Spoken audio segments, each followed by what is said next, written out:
সকলকে স্বাগত জানাই ঘোষবাড়ি রান্নাঘরে। আমি পিয়ালি। আজ চলে এসেছি, আমার সঙ্গে আদ্রিকাও চলে এসছে।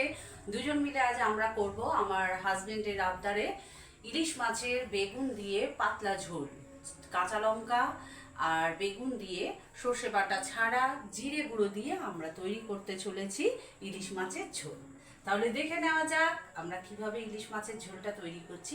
আর আমার এই রেসিপিটা যদি ভালো লেগে থাকে আপনারা অবশ্যই আমার চ্যানেলটাকে সাবস্ক্রাইব করবেন, লাইক করবেন, আর কি করবে, শেয়ার করবে বেশি বেশি করে, আর কমেন্ট করতে হবে, তাই তো? তাহলে কি করে করবে? লাইক দিতে হবে, লাইক লাইক লাইক। ইলিশ মাছের বেগুন আলু দিয়ে ঝোল করব, তার জন্যে ইলিশ মাছের মধ্যে একটু হলুদ আর একটু নুন দিয়ে মাখিয়ে নিচ্ছি। তার আগে কড়াতে সর্ষের তেল কড়াতে গরম হওয়ার জন্য দিয়ে দিলাম। ইলিশ মাছ মানেই সর্ষের তেল ছাড়া ইলিশ মাছ রান্না ভাবাই যায় না। এবারে আমি দিচ্ছি, এখন নুন হলুদ চাকে ইলিশ মাছের গায়ে আমি ভালো করে মাখিয়ে নিলাম। তেলটা গরম হলে খুব হালকা, অনেকেই বাড়িতে কাঁচা ইলিশ মাছ খেতে ভালোবাসে, কিন্তু আমার বাড়িতে সবাই একটু মাছটা হালকা করে ভেজে নিয়ে করলে ভালোবাসে, কাঁচা মাছের গন্ধটা পছন্দ করে না। তাই কড়াতে দিয়ে এক দুবার করে এপিট ওপিট করে ভেজে আমি ইলিশ মাছগুলোকে তুলে নেব।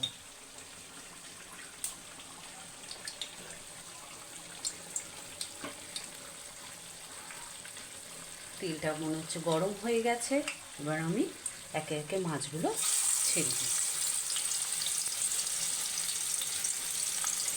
নতুন ইলিশ মাছ আজ আমার বাড়িতে অনেকদিন পরে হচ্ছে এবছরে।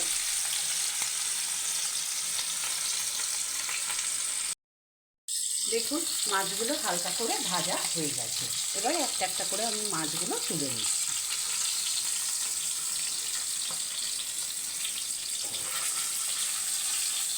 গরমের দিনে ইলিশ মাছের ঝোলটা আমি আজকে খুব হালকা করেই করব। বেগুন, কাঁচা লঙ্কা, আর যেহেতু আমার হাজব্যান্ড একটু সব কিছুতে আলু খেতে পছন্দ করে, তাই জন্য একটু ঝোলে আলু দেব।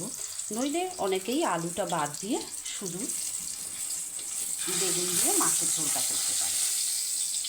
ও আরেকটা কথা, আমি কিন্তু আজ এতে সর্ষে বাটা দিচ্ছি না, শুধুমাত্র জিরে বাটা দিয়েই ঝোলটা করব। প্রথমে আমি এর মধ্যে এবার ওই তেলের মধ্যেই বেগুনগুলোকে ভেজে তুলে রাখবো।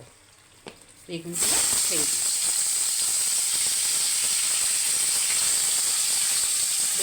লাল লাল করে ভেজে বেগুনগুলোকে তুলে রাখবো। দেখুন বেগুনটা লাল লাল করে ভাজা হয়ে এসছে। এবার আমি যে বলেছিলাম জিরে বাটা দিয়ে ঝোলটা করব, একটা বাটির মধ্যে জল নিয়ে আমি তার মধ্যে 1.5 টেবিল চামচ মতন জিরে গুঁড়ো দিয়ে দিচ্ছি। ঝোলটা খুব হালকা করার চেষ্টা করব। আর 1 টেবিল চামচ মতন ধনে গুঁড়ো দিয়ে দিচ্ছি। হলুদটা আমি আলুর সঙ্গে ভাজার সময় দিয়ে দেবো। বেগুনগুলো ভাজা হয়ে গেছে, আমি এক এক করে এগুলোকে সব তুলে নিচ্ছি। এবার কড়ার মধ্যে আমি কালো জিরেটা ফোড়ন দিয়ে দিচ্ছি অল্প পরিমাণ, আর তার সাথে আমি দিয়ে দিচ্ছি 2টো কাঁচা লঙ্কা ফোড়নে। এবারে ওর মধ্যে আমি যে 4 টুকরো আলু কেটে রেখেছিলাম সেই আলুটা দিয়ে দিচ্ছি। ভাজা হয়ে গেলে আলুটা এর মধ্যে একটু হলুদ দেবো আর জল দিয়ে নুন দিয়ে ঢাকা দিয়ে রাখবো 10 মিনিট মতন, আলুটা সিদ্ধ হওয়ার জন্য। একদম পাতলা ঝোল হবে। দেখুন মাছগুলোকে ছেড়ে দিয়েছি সব, আর ঝোলটা বেশ ভালো মতন ফুটছে। এবার এর মধ্যে আমি ওই যে ভাজা বেগুন রেখেছিলাম সেটাকেও দিয়ে দেব।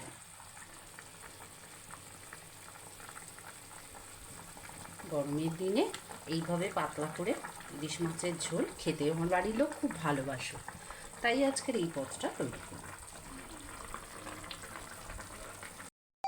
দেখুন সব সিদ্ধ হয়ে গেছে, এবারে 2টো কাঁচা লঙ্কা এর উপর দিয়ে দিলাম গন্ধ হওয়ার জন্য একটু সুন্দর।